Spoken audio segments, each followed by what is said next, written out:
கோடை வெயிலின் தாக்கம் அதிகரித்துள்ள நிலையில் பட்டாசு ஆலைகளில் ஏற்படும் வெடி விபத்துகளை தடுக்க பட்டாசு ரசாயன மருந்து கலவை செய்யும் பணிகளை காலை நேரங்களிலேயே முடிக்க வேண்டுமென ஒன்றிய வெடிபொருள் கட்டுப்பாட்டுத்துறை அதிகாரிகள் அறிவுறுத்தியுள்ளனர்.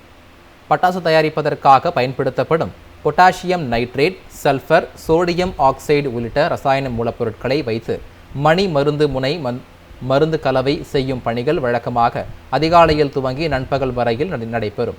இந்த நிலையில் தற்பொழுது நிலவும் கோடை வெயிலின் தாக்கத்தால் ரசாயன கலவையில் ஏற்படும் வேதியியல் மாற்றம் காரணமாக வெடி விபத்துகள் ஏற்பட அதிக வாய்ப்புகள் உள்ளன.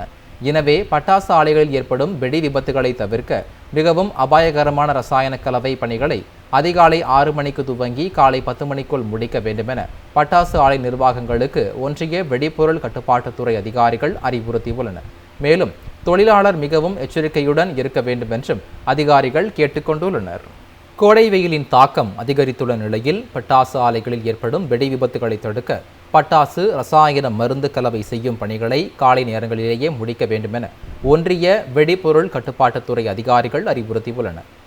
பட்டாசு தயாரிப்பதற்காக பயன்படுத்தப்படும் potassium nitrate, sulphur, sodium oxide உள்ளிட்ட ரசாயன மூலப்பொருட்களை வைத்து மணி மருந்து முனை மருந்து கலவை செய்யும் பணிகள் வழக்கமாக அதிகாலையில் துவங்கி நண்பகல் வரையில் நடைபெறும்.